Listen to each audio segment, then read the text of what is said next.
नमस्कार, सगरमाथा प्राइम समाचारमा स्वागत छ। म जयन्ती पुडा सैनी।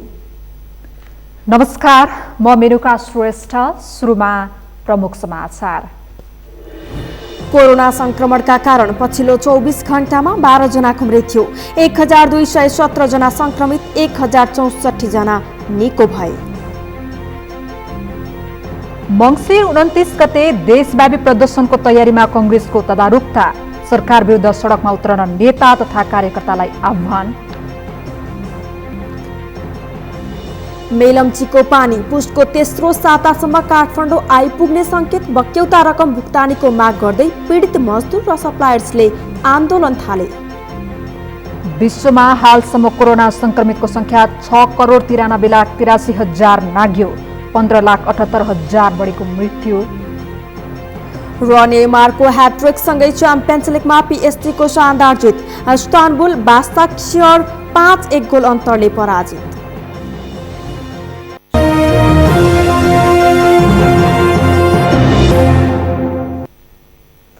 सगरमाथा प्राइम समाचार अब विस्तारमा। कोरोना संक्रमणका कारण पछिल्लो 24 घण्टामा 12 जनाको मृत्यु भएको छ। स्वास्थ्य तथा जनसङ्ख्या मन्त्रालयले जनाए अनुसार कोरोना संक्रमणका कारण पछिल्लो 24 घण्टामा मृत्यु हुनेको संख्या 12 पुगेको हो। यो सँगै हालसम्म मृत्यु हुनेको कुल संख्या 1663 पुगेको छ।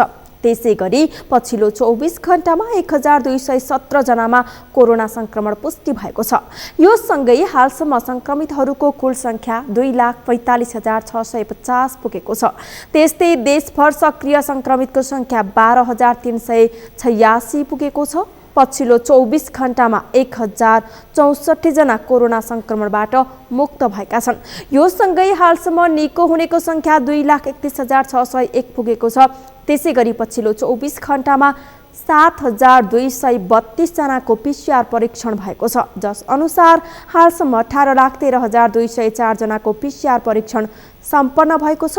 अहिलेसम्म 12,386 जना आइसोलेसनमा रहेका छन् भने 515 जना क्वारेन्टिनमा रहेका छन्।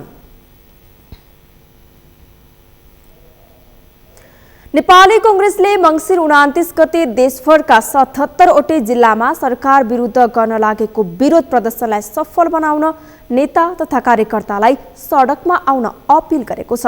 मङ्सिर 29 गते सरकार विरुद्ध गर्न लागेको विरोध प्रदर्शनलाई व्यवस्थित बनाउने विषयमा छलफल गर्न आज कांग्रेस सभापति शेरबहादुर देउवाको निवास बुढा नीलकण्ठमा बसेको कांग्रेस पदाधिकारी बैठकले प्रदर्शनलाई सफल बनाउन अपील गरेको हो।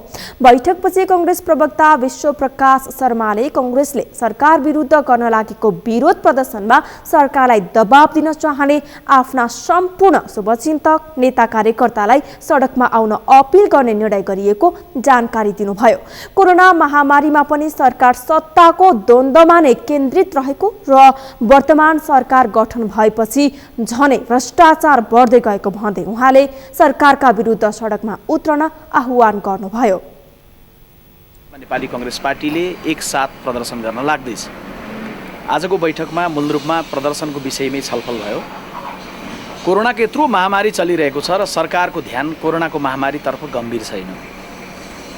नागरिकको जीवन अस्पतालहरूमा बेड नपाएर, भेन्टिलेटर नपाएर, सामग्रीहरू नपाएर छटपटिरहेको बेलामा सरकार र सत्तारूढ पार्टी आफ्नो सत्ताको द्वन्द्वमा केन्द्रित छ।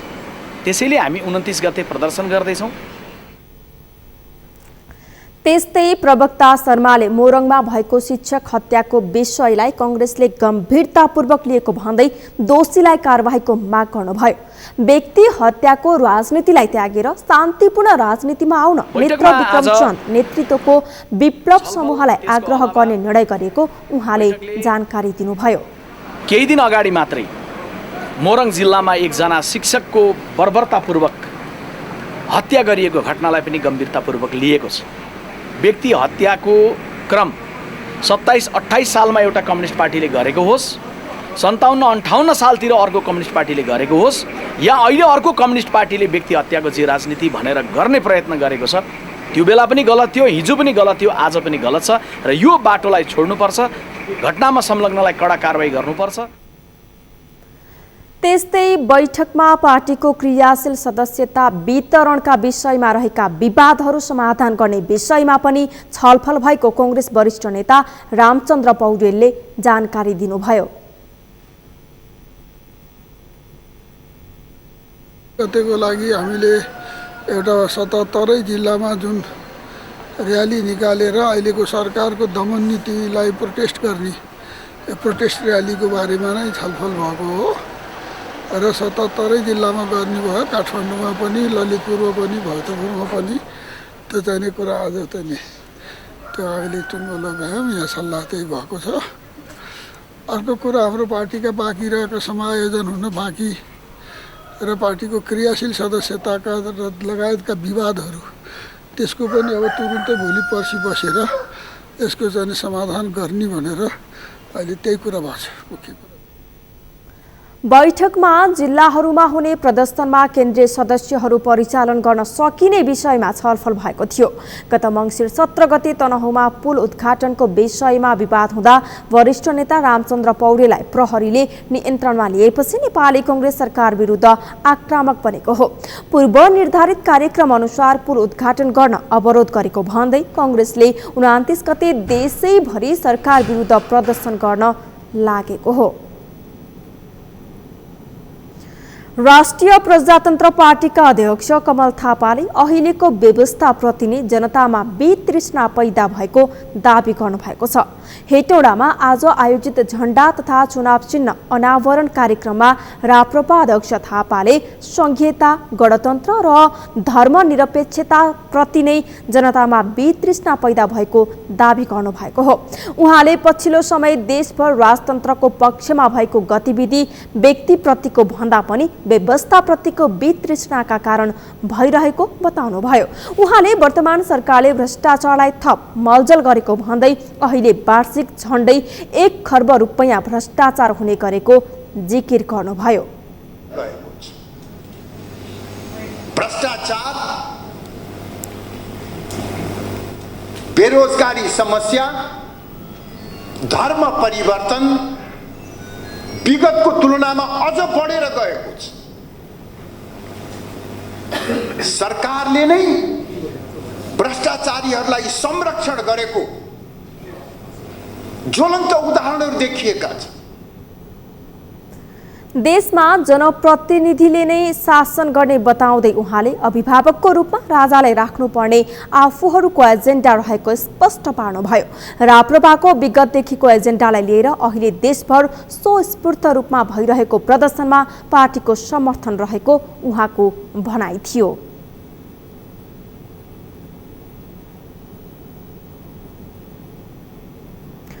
महिला सांसदहरूले पुरुष सांसदहरूबाट सबैभन्दा धेरै महिला हिंसा हुने गरेको खुलासा गरेका छन्।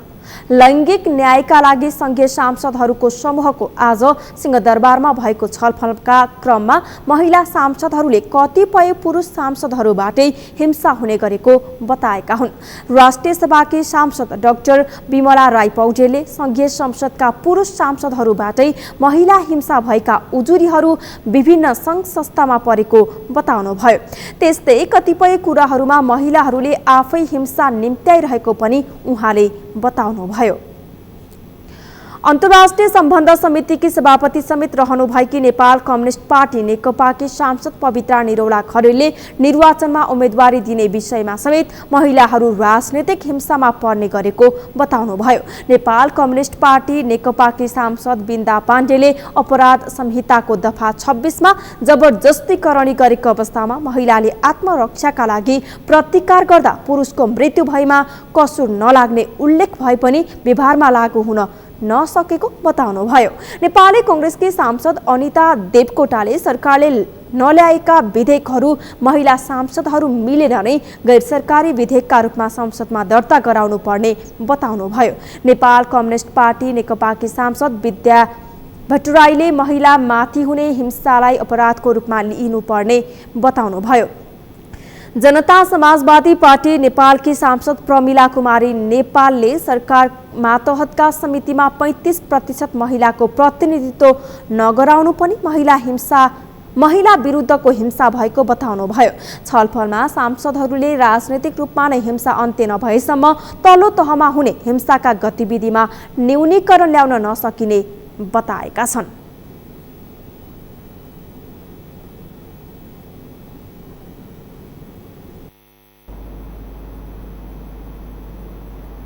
म्याग्दीको धौलागिरी गाउँपालिका 7 सिवाङमा सरकारी स्तरबाट आवासीय विद्यालय सञ्चालन भएको छ। विद्यालयमा खाने बस्ने सुविधा पाएपछि भौगोलिक रूपमा दुर्गम र विकट क्षेत्रका विपन्न तथा अनाथ बालबालिकाहरूलाई सहज रूपमा शिक्षा हासिल गर्न सुविधा पुगेको छ। म्याग्दीबाट सन्तोष गौतमको रिपोर्ट। धौलागिरी गाउँपालिका र गण्डकी प्रदेशको सामाजिक विकास मन्त्रालयको साझेदारीमा सिवाङ स्थित हेम माविलाई नमुना आवासीय विद्यालय बनाइएको छ। चालु शैक्षिक सत्रदेखि सञ्चालनमा आएको आवासीय विद्यालयमा गरिब अपाङ्ग अभिभावक अनाथ र नजिक विद्यालय नभएका कारण शिक्षा हासिल गर्नबाट वञ्चित विद्यार्थीलाई अध्ययनको व्यवस्था मिलाइएको छ। विकट र थोरै घरधुरीको बसोबास भएको बस्तीका बालबालिकाहरू आधारभूत स्तरको शिक्षा हासिल गर्नका लागि दैनिक 2-3 घण्टा हिँडेर विद्यालय पुग्नुपर्ने, पढ्नका लागि डेरा र आफन्त कहाँ बस्नुपर्ने समस्या अन्त्य गर्न आवासीय विद्यालय सञ्चालन गरेको गाउँपालिकाले जनाएको छ। सक्षम अभिभावक नभएका, विशेषतः अपाङ्ग बाबुआमा भएका बच्चा-बच्ची अनि बाबुआमा नभएका टुकुरा बच्चा-बच्ची र आफू पढिरहेको आफू बसेको ठाउँबाट स्कुलमा पठन पाठन गर्न जानको लागि घन्टौँ हिँडेर जानुपर्ने, 1-1.5 घन्टा लागेर जानुपर्ने ठाउँका बालबालिकाहरूलाई त्यही आवासमा राखेर पढाउने उद्देश्य हो। अहिले कक्षा 1 देखि 10 सम्म अध्ययन गर्ने 22 जना बालबालिकाले आवासीय सुविधा पाएका छन्। पालिकाभर आवासीय विद्यालयमा राख्नुपर्ने 76 जना विद्यार्थी पहिचान भएका छन्। उनीहरू सबैलाई आवासीयमा भर्ना गर्ने तयारी छ। आवासीय विद्यालय सञ्चालन व्यवस्थापनका लागि गत आर्थिक वर्षमा धौलागिरी गाउँपालिकाले 15,97,000 र सामाजिक विकास मन्त्रालयले 2,80,000 रुपैयाँ सहयोग गरेको थियो। पुरानो छात्रावास भवनमा फर्निचर र लत्ता कपडाको व्यवस्था गरेर विद्यार्थीलाई राखिएको छ। खाना, खाजा, पोसाक, स्टेसनरी सामग्रीको निःशुल्क व्यवस्था गरिएको छ। छात्रावासका 1 वार्डन सहित 3 कर्मचारीको तलब गाउँपालिकाले उपलब्ध गराएको छ। अहिले चाहिँ हामी विद्यार्थीहरू जम्मा 8 जनाको सङ्ख्यामा राखेका छौँ र यो आइतबारदेखि यहाँ पहिरो पीडितहरू र चाहिँ अरू यस्तै विद्यार्थीहरू, यो 3वटा क्राइटेरियामा भएका विद्यार्थीहरू लगभग 15 जनाहरू अब यही आइतबारदेखि थपिँदैछन् र यहाँ बस्ने विद्यार्थीहरूको लागि खाना, खाजा अनि त्यस लत्ता कपडाहरूको र कपी कलमहरूको पनि व्यवस्था गर्ने व्यवस्था गाउँपालिकाले गरेको छ। सरकारी विद्यालयमा आवासीय सुविधा भएपछि दैनिक 2-3 घण्टा दुःख कष्टका साथ भिर जङ्गल र खोलाको बाटो पैदल हिँडेर स्कुल जानुपर्ने समस्या हटेको छ। विद्यालयमै बसेर पढ्न पाउँदा विद्यार्थीहरू पनि दङ्ग छन्। म स्कुल जान आउन जान टाढा हो र अन्त यहाँ बसेको 1 महिना भयो। आधी 1 घण्टा र आधी।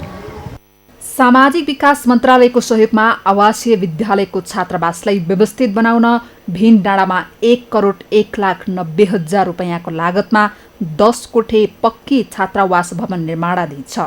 चालु आर्थिक वर्षमा आवासीय विद्यालयलाई प्रदेश सरकारले 2 करोड र गाउँपालिकाले 10 लाख रुपैयाँ बजेट विनियोजन गरेका छन्। न्यून विद्यार्थी संख्या भएका विद्यालय समायोजन गरी त्यहाँका विद्यार्थीहरूलाई पनि आवासीय विद्यालयमा भर्ना गरेर माध्यमिक तहसम्म निःशुल्क शिक्षा प्रदान गर्ने धौलागिरी गाउँपालिकाको नीति प्रभावकारी बनाउन सके उदाहरणीय काम हुने थियो। सगरमाथा टेलिभिजनका लागि म्याग्दीबाट सन्तोष गौतमको रिपोर्ट। आणविक अस्त्र निषेध सन्धि शीघ्र अनुमोदन गर्न माग गर्दै मानव अधिकार कर्मीहरूले नेपालस्थित 9वटा दूतावास अगाडि एकैसाथ धरना र प्रदर्शन गरेका छन्। मानव अधिकार तथा शान्ति समाजको आयोजनामा काठमाडौँ र ललितपुरमा रहेका 9वटा दूतावास अगाडि आणविक अस्त्रको विश्वव्यापी उन्मूलनको माग गर्दै धरना र प्रदर्शन भएको हो। मानव अधिकार कर्मीहरूले 72औं अन्तर्राष्ट्रिय मानव अधिकारको दिवस पारेर काठमाडौँ स्थित अमेरिका, रुस, चीन, Britain, France, Bharat, Pakistan, Israel र ललितपुर स्थित उत्तर कोरियाली दूतावास अगाडि एकसाथ प्रदर्शन गरेका हुन्। मानव अधिकार तथा शान्ति समाजका संस्थापक सदस्य एवं पूर्व महासचिव कृष्ण कडेलले जीवजन्तु र मानिसलाई हानि हुने कुनै पनि आणविक अस्त्र राख्न पाइँदैन भन्दै प्रदर्शन गरिएको बताउनुभयो। युद्धले विनाश बाहेक केही पनि नगर्ने भएकाले विश्व शान्तिका लागि प्रदर्शन गरिएको उहाँले बताउनुभयो। जनवरी 22 देखि यो सन्धि लागू हुन्छ। यसमा हस्ताक्षर नगरेका देशहरूले हस्ताक्षर गर्नुहोस् र हस्ताक्षर गरिसकेका नेपाल लगायतका देशहरूले यसलाई अनुमोदन गर्नुहोस् र विश्व शान्तिमा यहाँहरूले अमूल्य योगदान प्रदान गर्नुहोस्, किनभने युद्धले विनाश बाहेक केही पनि गर्दैन भन्ने हाम्रो नारा हो र मानव अधिकार तथा शान्ति समाजले निरन्तर रूपमा यो आणविक अस्त्रको विरुद्धमा आवाज उठाइरहनेछ। धरनामा आणविक अस्त्र मानवताको सबैभन्दा ठूलो शत्रु हो र विश्व शान्ति एवं सभ्यताका लागि सबैभन्दा ठूलो खतरा हो। सबै आणविक अस्त्र नष्ट गर, आणविक अस्त्र निषेध सन्धि अनुमोदन गर, आणविक अस्त्र चाहिँदैन, शान्ति मास्न पाइँदैन, कोभिड कहरबाट बच्न सकिन्छ तर आणविक कहरबाट कसले बचाउने, आणविक अस्त्र रहेसम्म यो प्यारो धरतीमा कोही सुरक्षित छैनन् लगायतका नारा लेखिएका ब्यानर लिएर प्रदर्शन गरिएको थियो। त्यस्तै युद्ध निषेध, शान्ति विशेष, युद्धमा सबैको क्षय हुन्छ, शान्तिमा सबैको जय हुन्छ, युद्ध रोक, शान्तिलाई बढावा देऊ लेखिएका प्ले कार्डहरू लिएर मानव अधिकार कर्मीहरूले प्रदर्शन गरेका थिए। बिजुलीको तार व्यवस्थापन गर्न समस्या भएपछि पोखरामा बन्न लागेको पहिलो आकाशे पुलको निर्माण कार्य अलपत्र परेको छ। तार अन्डरग्राउन्ड गरेर व्यवस्थापन गर्ने काम समयमै नहुँदा आकाशे पुल निर्माण कार्य नै अलपत्र परेको हो। कास्कीबाट हरिपन्तको रिपोर्ट। पोखरामा बन्न लागेको पहिलो आकाशे पुल निर्माणको काम अलपत्र परेको छ। बजार क्षेत्रमा बिजुली, टेलिफोन लगायतको तार व्यवस्थापन गर्न नसक्दा पुल निर्माण कार्य नै अलपत्र परेको हो। सुरुमा तार अन्डरग्राउन्ड गर्ने योजना बनाएको पोखरा महानगरले समयमै काम नगरेको तथा अहिले लागत बढी भयो भन्दै आलटाल गर्न थालेको स्थानीयको आरोप छ। पहिले अन्डरग्राउन्ड गर्ने भनिएको तार अहिले अग्लो पोलमा राख्ने भनिए पनि आवश्यक पर्ने अग्ला पोल नभेटिएपछि अहिले महानगर पोल खोज्ने कार्यमा जुटेको छ। नेपालमा बिजुलीको पोल 11 मिटर अग्लो पाइने तर आकाशे पुल बन्ने क्षेत्रमा 16 मिटरको चाहिने भएपछि समस्या उत्पन्न भएको हो। यो विषयलाई महानगरले भने प्राविधिक समस्या भन्दै आएको छ। त्यहाँ तपाईहरुले देखिराख्नुभएको छ विद्युतको हाई टेन्सन लाइन छ हैन है।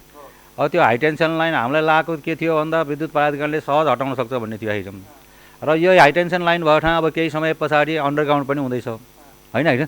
र अहिले हामीले चाहिँ के गरेको थियौँ भने 16 मिटरको पोल चाहिने, विद्युतको पोल 16 मिटरको चाहिने भएको कारणले हामीले विद्युतको पोल उत्पादन कम्पनीहरुसँग कुरा गर्ने गर्दाखेरि अब हामीलाई चाहिने 8वटा पोल हैन, त्यो पोल उत्पादन गर्नको लागि चाहिने के डाई नै 5 लाख पर्दो रहेछ हैन हैन। अब हामीले 8 लाखलाई डाई सहित किन्ने कि हैन हैन। अब पोल चाहिँ अब त्यहाँभन्दा त्यो 16 मिटरको पोल भन्दै रहन्छ नेपालमा। आकाशे पुल निर्माणमा संयोजनकारी भूमिका निर्वाह गरिरहेको पोखरा महानगरपालिका वडा नम्बर 8ले बिजुलीको तारकै कारण निर्माण कार्यमा समस्या भएको जनाएको छ। मङ्सिर महिनाभित्रमा बिजुलीको पोल फेर्ने र पुल निर्माण कार्य सुचारू गरेर तोकिएकै समयमा काम सक्ने वडा कार्यालयले स्पष्ट पारेको छ। यो समस्या के भयो भने यो अहिले जुन महानगरपालिकाको यो अन्डरग्राउन्डबाट यो यहाँ रहेको तारहरूलाई अन्डरग्राउन्ड गर्ने जुन यहाँ देख्नुभएको छ पोलहरूले गर्दाखेरि यसलाई अलिक डिस्टर्ब गरेको छ। त्यो अन्डरग्राउन्ड गर्दाखेरि करिब 2 करोड यसको खर्च लाग्ने भएको हुनाले महानगरपालिकासँग पनि त्यसको बजेट नै र विद्युत प्राधिकरणसँग पनि त्यो बजेट नभएको हुनाले अहिले महानगरपालिकाले यो जुन अहिले 11 मिटरको पोल छ यसलाई 16 मिटरको पोल 4वटा पोल फेर्ने गरेर अब यो तुरुन्तै मलाई लाग्छ यो मङ्सिर महिनाभित्रै यसको काम पनि सम्पन्न हुँदैछ। 2 करोड 30 लाख रुपैयाँमा निर्माण हुन लागेको पुलको काम आधा मात्रै भएको छ। पुलको पिलर ठड्याइएको छ, केही सामग्री पनि ल्याइएको छ। पुल निर्माण कार्य सम्पन्न गर्ने समय सीमा आगामी चैतमा सकिँदैछ। पोखराको ट्राफिक समस्यालाई मध्यनजर गर्दै महानगरपालिकाले सृजना चोकमा पोखराकै पहिलो आकाशे पुल निर्माण गर्न लागेको हो। पुलको केही माथि नाङ्गो तार छ भने पोलभरि केबल, टेलिफोन, इन्टरनेट लगायतका तारहरू जताततै जलिएका छन्। मङ्सिर महिनाभित्र तार व्यवस्थापन भए आफूहरूले तोकिएकै समयमा पुल निर्माण कार्य सक्ने निर्माण कम्पनीले जनाएको छ। पोखरा महानगरपालिकाको अदूरदर्शी निर्णयकै कारण अदूरदर्शिताकै कारण पोखराको पहिलो आकाशीय पुल निर्माण कार्य अलपत्र परेको छ। पोखरा महानगरपालिकाले सुरुवाती चरणमा यहाँ रहेका तारहरूलाई व्यवस्थापन गर्नका लागि अन्डरग्राउन्ड गर्ने निर्णय गरे तापनि यसलाई ठुलो खर्च लाग्ने भन्दै यसबाट पन्छिएर पोलको साइज बढाउने निर्णय गर्यो, जसले गर्दा यो पुल निर्माण कार्य अलपत्र परेको हो। अहिले पोलको साइज 11 मिटरको छ भने यो पोल बढाएर 16 मिटरको बनाउनु पर्ने देखिएकाले पोलको खोजीमा बल्ल पोखरा महानगरपालिका जुटेको छ, जसले गर्दा पोखरा महानगरपालिकाको पहिलो गाँसमा नै ढुङ्गा लागेको छ। यसबाट पाठ सिकेर पोखरा महानगरपालिकाले अबका दिनमा अन्य विकास निर्माणका काममा दीर्घकालीन सोच राखेर अघि बढ्न जरुरी छ। सगरमाथा टेलिभिजनका लागि क्यामेरामा शिखर कार्कीका साथ हरिपन्त, पोखरा। सगरमाथा प्राइम समाचारमा अब एकैछिन विश्रामपछि मेलम्चीको पानी पुसको तेस्रो सातासम्म काठमाडौँ आइपुग्ने सङ्केत। बक्यौता रकम भुक्तानीको माग गर्दै पीडित मजदुर र सप्लायर्सले आन्दोलन थाले। तनहुँको पर्यटकीय क्षेत्र बन्दीपुरमा आन्तरिक पर्यटकको चहल पहल बढ्दै, पर्यटन व्यवसायी उत्साहित, स्वास्थ्य सुरक्षा मापदण्डको पूर्ण पालना। र विश्वभर हालसम्म कोरोना संक्रमितको संख्या 6,93,83,000 नाग्यो, 15,78,000 बढीको मृत्यु।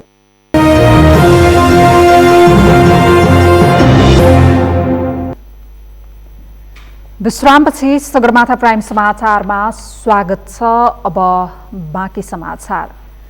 धेरै नेता, मन्त्री तथा प्रधानमन्त्रीसम्मले धेरैचोटि काठमाडौँवासीलाई मेलम्चीको खानेपानी बाँड्ने सपना देखाए, तर वर्षौंसम्म आयोजनाको कामले गति नलिँदा मेलम्चीको पानी काठमाडौँ आइपुग्न सकेको छैन। कहिले ठेकेदार कम्पनी भाग्ने त कहिले सरकारको उदासीनताका बीच आखिर कहिले आइपुग्छ काठमाडौँमा मेलम्चीको पानी? पुष्कर खतेवडाको रिपोर्ट।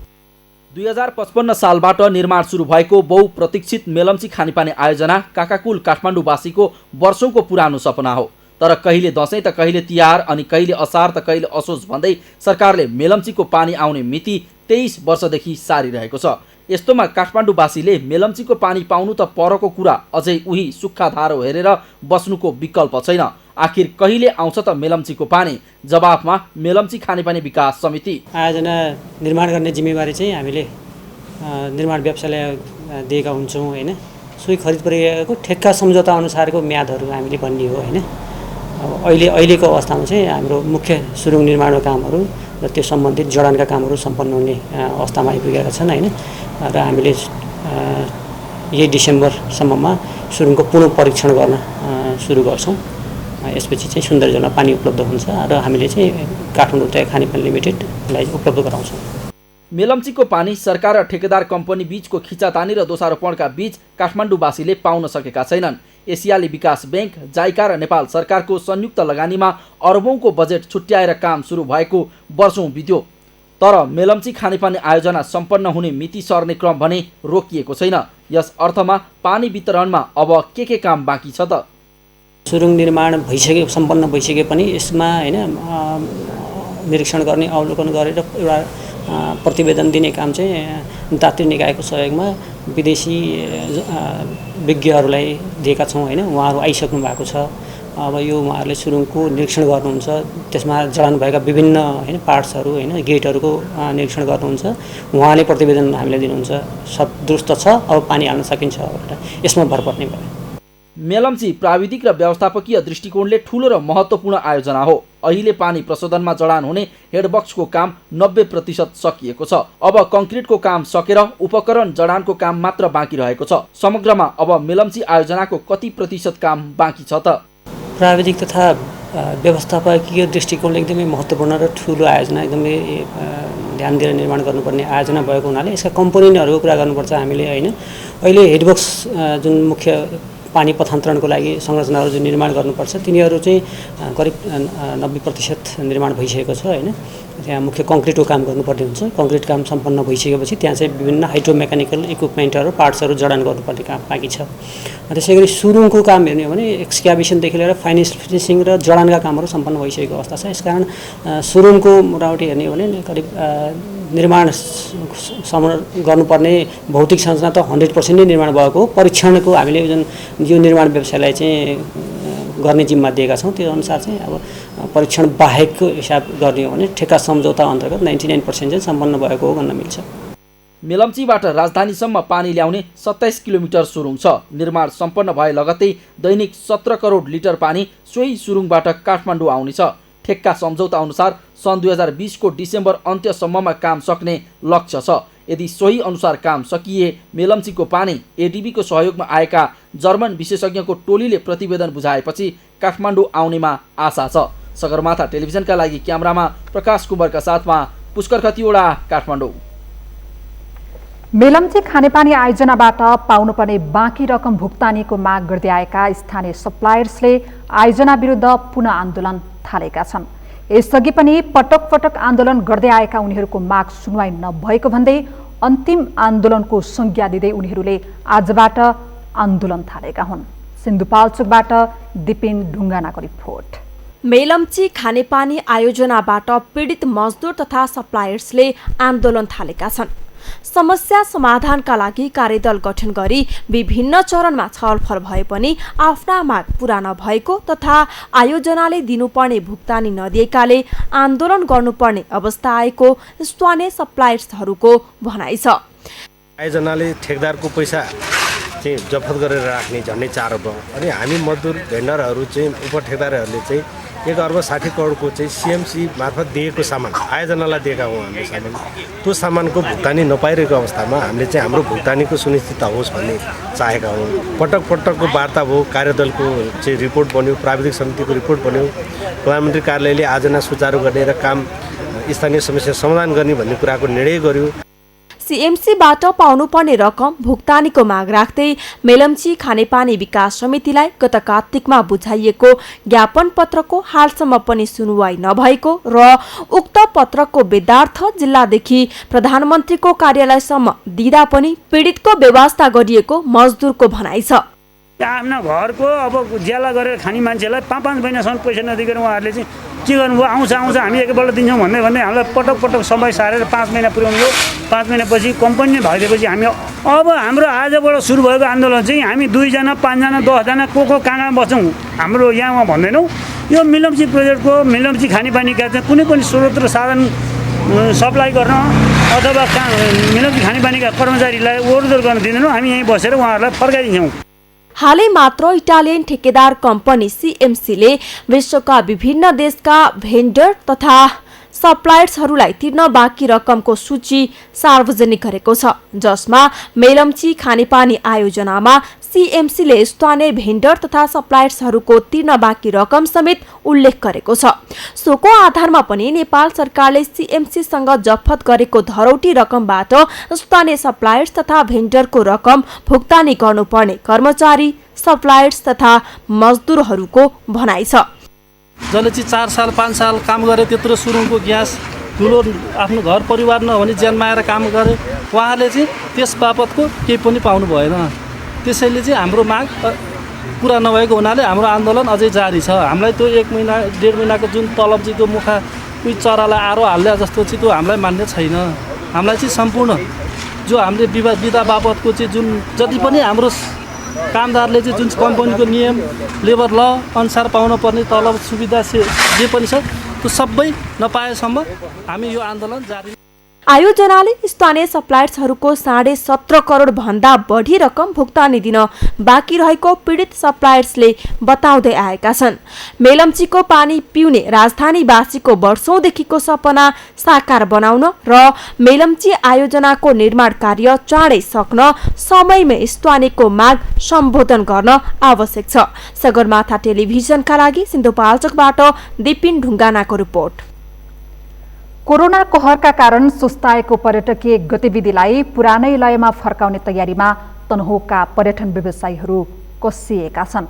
पहाडकी रानी उपनामले परिचित बन्दीपुरमा उच्च स्वास्थ्य सुरक्षाका मापदण्ड पालना गरी पर्यटकलाई स्वागत गर्ने तयारी गरिएको छ।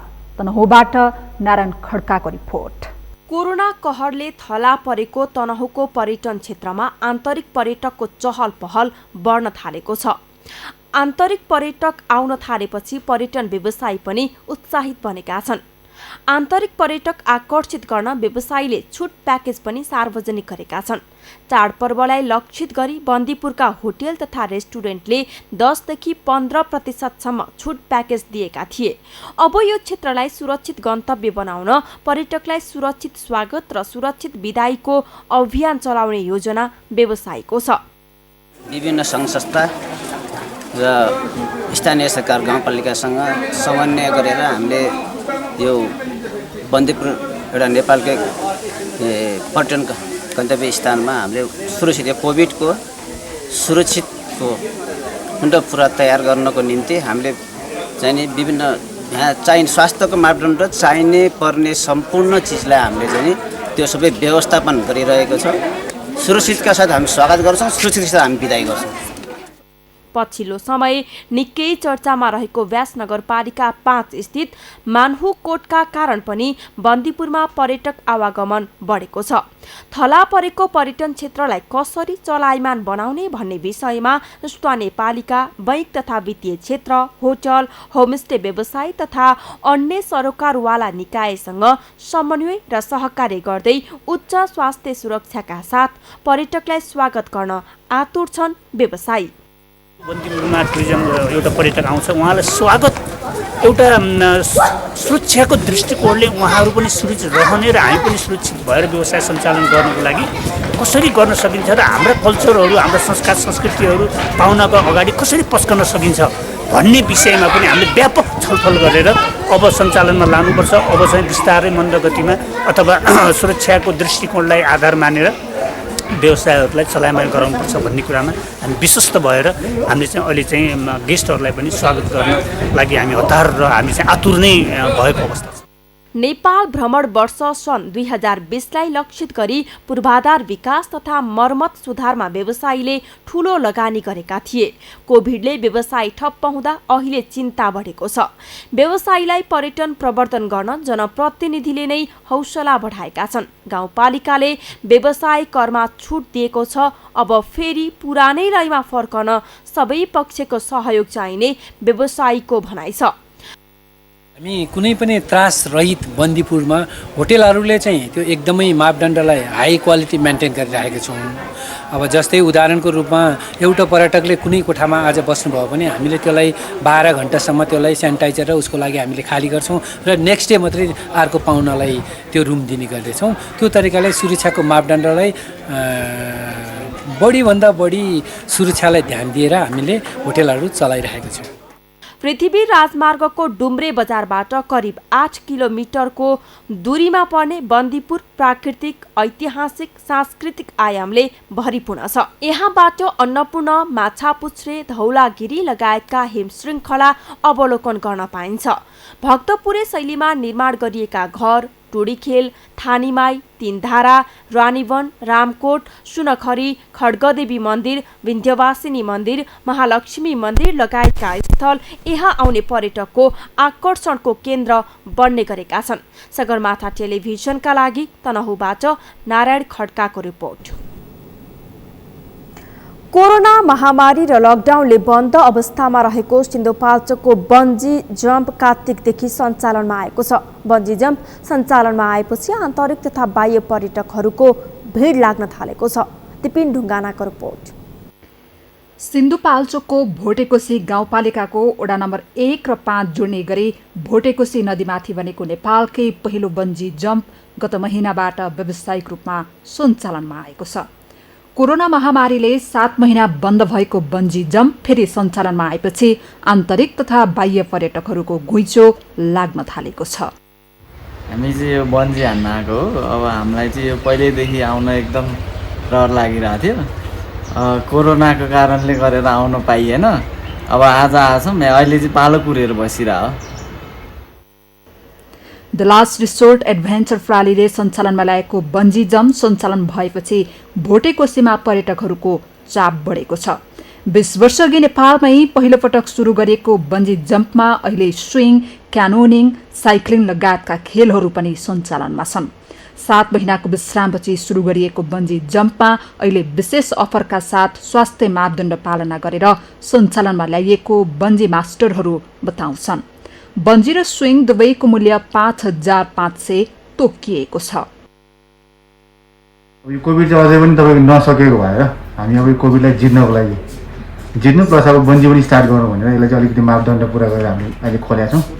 त्यसमा चाहिँ तपाईँको अब जस्तै मास्कहरू लगाउने, अनि सेनिटाइजरहरू लगाउने, अनि सोसियल डिस्टेन्स राख्ने, अनि तपाईँको टेम्परेचरहरू चेक गर्ने, त्यस्तो तरिकाले चाहिँ हामीले अहिले सुरु गरिरहेका छौँ। अहिलेको अवस्थामा चाहिँ रोकिएर चाहिँ अबको अवस्थामा चाहिँ हामीले भर्खरै सुरु गरेको हो। अब डिसेम्बर 1 सुरु गरेको हो। अब हामीले चाहिँ सामाजिक दूरी कायम गर्ने, मास्क र सेनिटाइजरहरू चाहिँ प्रयोग गर्ने र चाहिँ तपाईँको चाहिँ अब पुलहरूमा पनि अब सेनिटाइजरहरू चाहिँ बेला बेलामा छर्ने र चाहिँ थोरै गरेर चाहिँ बन्जी गराउने गरिरहेको छ। 160 मिटर लामो झोलुङ्गे पुलको बीचमा भोटेकोशी नदीमा ठिक माथि बन्जी र स्विङको लागि जम्प गर्ने प्लाटफर्म निर्माण गरिएको छ। एसियाकै टप 10 मा पनि भोटेकोशीको बन्जीको प्रचार प्रसारको काम गाउँपालिकाले पनि गरिरहेको छ। गाउँपालिकाले अहिले बन्जी हान्ने पुल हुँदै भैरवकुण्ड जाने ट्रेकिङ रुट समेत निर्माण गरेको जनाएको छ।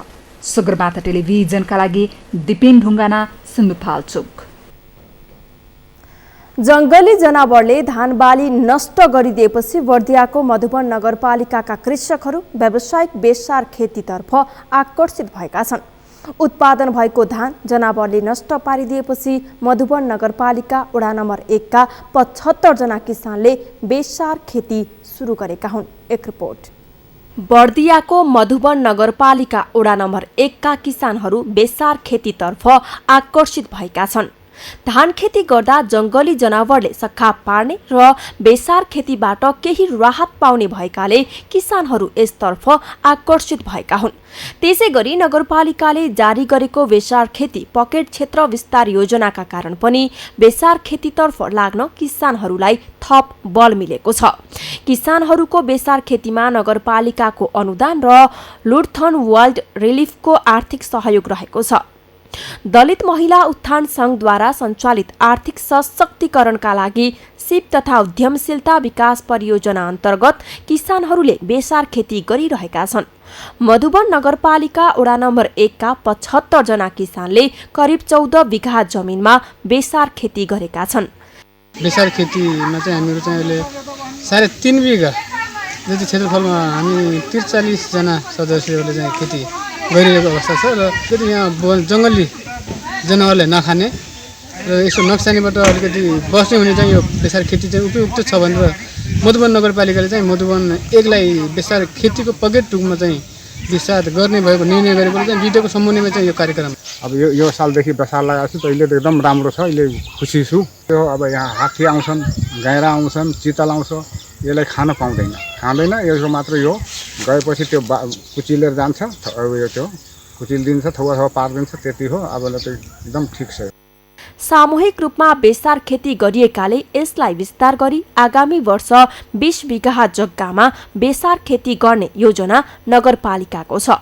नगरपालिकामा 10 वटा पकेट क्षेत्र रहेको र त्यसमध्ये बेसार खेतीलाई पहिलो प्राथमिकता दिएर अगाडि बढेको नगरपालिकाका कृषि शाखा प्रमुख एकराज ओलीले बताए। नगरपालिकाले बेसार खेतीमा किसानहरूलाई प्रोत्साहित गर्न बिउ समेत उपलब्ध गराएको छ र संस्थाको तर्फबाट चाहिँ अहिले बिउ र उहाँलाई तालिम र केही चाहिँ वस्तुगत सेवाहरू पनि पाइएको छ भने हामीले कृषि शाखाले चाहिँ उहाँहरूलाई तपाईको पकेट क्षेत्र बनाउनका लागि चाहिँ पहल गरिरहेका छौँ। यो आर्थिक वर्षमा हाम्रो मधुवनमा 10 वटा पकेट छ, जसमध्ये एउटा चाहिँ बेसारको 15 बिघामा पकेट बनाउने र त्यो उत्पादित वस्तुलाई चाहिँ सहकारी मार्फत प्रशोधन गर्ने मेसिनहरू चाहिँ दिने उहाँहरूलाई र अनि उत्पादनमा आवश्यक पर्ने मल र विषादी र प्रविधि चाहिँ हामीले दिने कार्यक्रम रहेको छ। बेसार खेती सुरु भएपछि नगरपालिकाले अनुगमन समेत गरेको छ। शुद्ध बेसार उत्पादन गरी बजार पठाउने र किसानहरूको आर्थिक जीवनस्तर उकास्ने उद्देश्यले नगरपालिकाले किसानहरूलाई बेसार खेतीतर्फ आकर्षित गरेको हो। गत वर्ष चैत 7 गतेदेखि बन्द भएको ललितपुरको जावलाखेल स्थित सदर चिडियाखाना आजदेखि सर्वसाधारणका लागि खुल्ला भएको छ। सदर चिडियाखानाका प्रमुख डाक्टर चिरञ्जीवी पोखरेलले बन्द भएको 9 महिनापछि चिडियाखानालाई खुल्ला गरिएको बताउनुभयो। चिडियाखाना दैनिक बिहान 10 बजेदेखि साँझ 5 बजेसम्म खुल्ला गरिनेछ। एक पटकमा 800 जनासम्मलाई प्रवेश दिइने पनि डाक्टर पोखरेलले बताउनुभयो।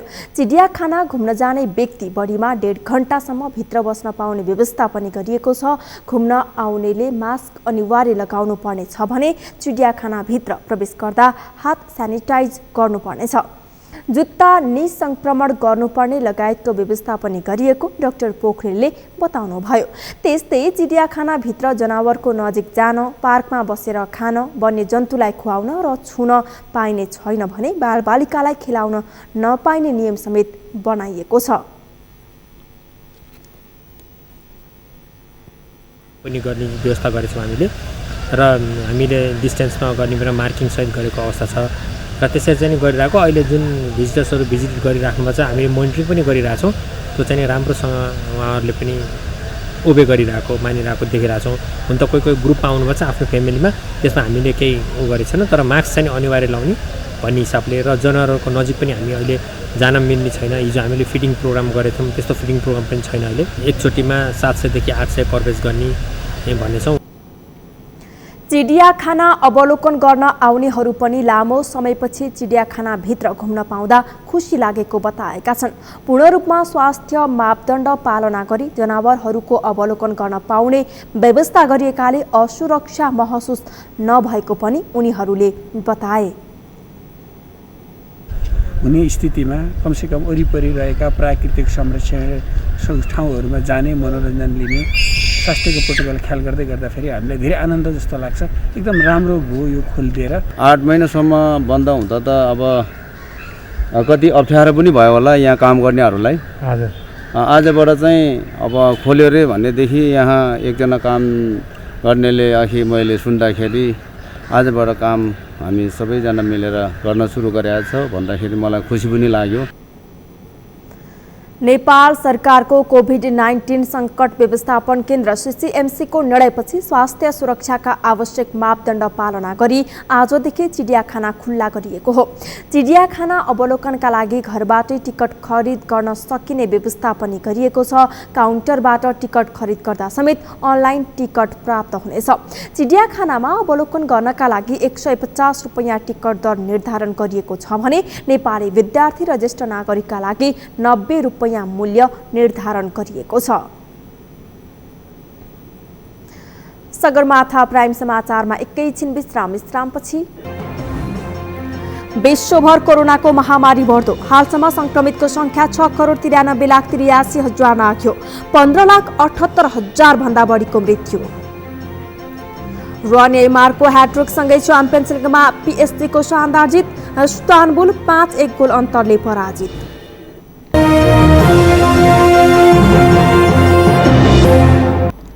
अब पालो अर्थ समाचारको। अर्थ समाचारका प्रायोजक हो आफ्नो विश्वास हो त्रिशक्ति सिमेन्ट। नेपाल उद्योग वाणिज्य महासंघले वैदेशिक रोजगार फोरम स्थापना गर्ने भएको छ। महासंघका अध्यक्ष शेखर गोल्छाले वैदेशिक रोजगार व्यवसायका समस्या समाधान गर्न महासंघभित्र वैदेशिक रोजगार फोरम स्थापना गरिने बताउनु भएको हो। नेपाल वैदेशिक रोजगार व्यवसायी संघले महासंघका नवनिर्वाचित पदाधिकारीलाई बधाई एवं शुभकामना दिन आयोजना गरेको कार्यक्रममा अध्यक्ष गोल्छाले यस्तो बताउनु भएको हो। यो सँगै हामी सगरमाथा प्राइम समाचारको अन्त्यमा छौं। अन्त्यमा प्रमुख समाचार फेरि एकपटक। कोरोना संक्रमणका कारण पछिल्लो 24 घण्टामा 12 जनाको मृत्यु, 1217 जना संक्रमित, 1064 जना निको भए। मङ्सिर 29 गते देशव्यापी प्रदर्शनको तयारीमा कांग्रेसको तदारुकता। सरकार विरुद्ध सडकमा उत्रन नेता तथा कार्यकर्तालाई आह्वान। मेलम्चीको पानी पुसको तेस्रो सातासम्म काठमाडौँ आइपुग्ने सङ्केत। बक्यौता रकम भुक्तानीको माग गर्दै पीडित मजदुर र सप्लायर्सले आन्दोलन थाले। विश्वभर हालसम्म कोरोना संक्रमितको संख्या 6,93,83,000 नाग्यो। 15,78,700 भन्दा बढीको मृत्यु। र नेमारको ह्याट्रिकसँगै च्याम्पियन्स लिगमा पीएसजीको शानदार जित। इस्तानबुल 5-1 गोल अन्तरले पराजित।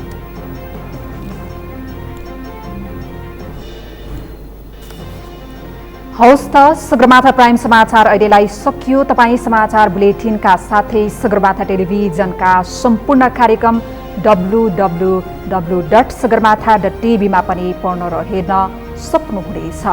साथै युट्युबमा youtube.com/sagarmatha TV नेपालमा हेर्न सक्नुहुनेछ। साथै तपाईँ हामीलाई फेसबुकमा पनि facebook.com/STV नेपालमा फलो गर्न सक्नुहुनेछ। समाचारको शिखर, नेपालको गौरव, नेपालको पहिलो न्युज च्यानल सगरमाथा टेलिभिजन हेर्दै गर्नुहोला। नमस्कार।